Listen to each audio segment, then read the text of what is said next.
I'm Linda and I'm going to run through some basic brush techniques with you on this video. These would cover basic lineup of shapes of brushes that you might find in the packs of brushes at the shops, a variety of brushes, and I'll just go through them as tools and what they're designed for and what they're good for. So I'll start, I've got the basic setup over here, 6 or 7 brushes that will go over. So the first one is what I call a chisel ended brush, because it's got a straight edge, and these are designed for, they're great spreaders. They are basically speaking for watercolor or oil. All of these things can be used for different medium, but basically going through what they're designed for, what I tend to use them for as well.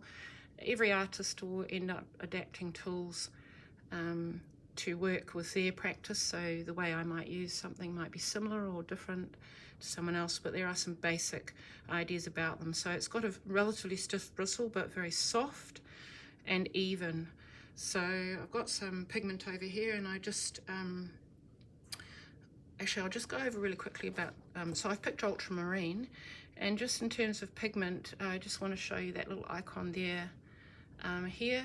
So it's a semi-transparent pigment. That little circle is half full of between white and the color itself. So that's just to show you that it's a semi-transparent pigment. So it's not fully opaque like a white or a yellow, and not totally translucent like a alizarin crimson, for instance. So it's semi. So I've picked that so that it will show these brushes, the use of these brushes quite well, but I just thought that's quite a good point to run over quickly. So with back to my chisel ended brush, so I've got some pigment and some water here. I'll just move my water container a bit closer so you can see me at the right there of the picture. So with any brush, just check that it's been put away and cleaned well, and it doesn't have any debris on the bristles and whatnot. So just give it a wash and whatever pigment you're using, water for an acrylic, and just get rid of anything that's going to be trouble. Once you get in your pigment, the same there. So I'm mixing up to make sure any little irregularities or hard pieces in the pigment are mixed in, the amount of water I want. So these brushes here are great for spreading over an area, filling in a canvas with a colour, and they will also deliver quite a nice edge. So I can deliver edge straight or irregular.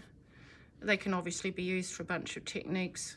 When you're using them like that, you can see that if you slacken your pressure on the brush, you can get quite a lot of variety out of the bristle. But they're also the good spreaders, so I could be spreading colour into a shape. So I establish my line and I come back from that line and colour in. These are great for that. So just a quick thing about brushes, they behave differently with a very different amount of pressure.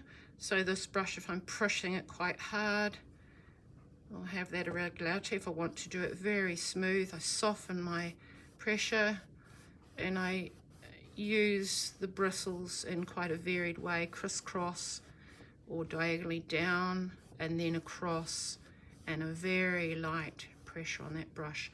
So those brushes are great for that. They'll obviously also do a lot of different techniques depending on how I use them, but a really good workhorse brush. That shape, you can get them in all different sizes. Oops, just dropping the brush here. There's a little small, what I call chisel-ended brush that would do. They're great for filling in colours on smaller areas, faces, little details and landscapes, but they basically operate in a similar way. So there we go, I'll pop them over there. Now this brush I love. These often turn up in schools. They'll be a coarser grade bristle. They're designed to move paint around really well. They're quite stiff, but the end of it has no, it's nice and rounded. It has no sharp edges to it. So this brush has got some beautiful mark making potential and is often used for what you call a dry brushing technique, which I'll show you now. So dry brushing is, as the term suggests, it's with very little pigment on your brush. So I'll head into the drier pigment area there, and I'm just drying it off, making my, this brush is recently washed, so it's quite wet. So I'm just trying to reduce the amount of moisture on the brush, but still having that pigment there.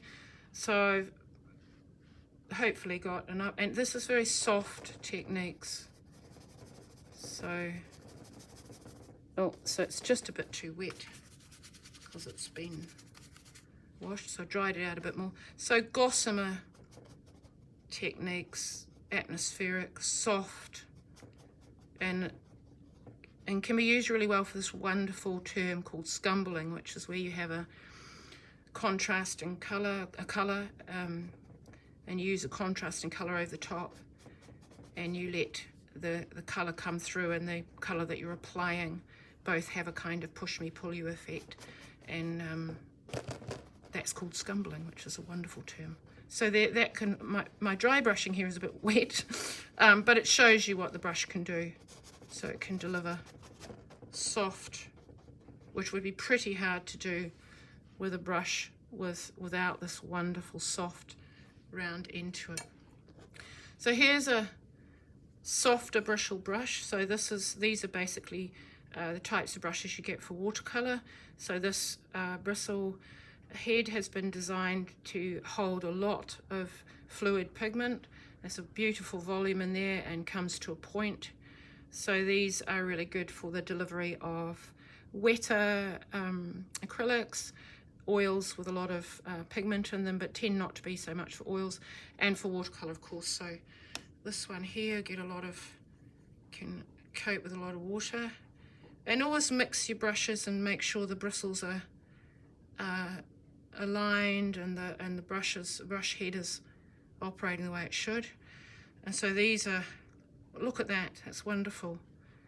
It's delivering a lovely shape. Could be used for quite long lines, softer, because you have to load it up with less pigment and more fluid, whether it's water or fluid vehicle. So wonderful. And for wet on wet techniques with watercolor, you would be able to apply a lot of water, a lot of wet pigment with those brushes. They just they just load up so much volume. It's great. So that's that one.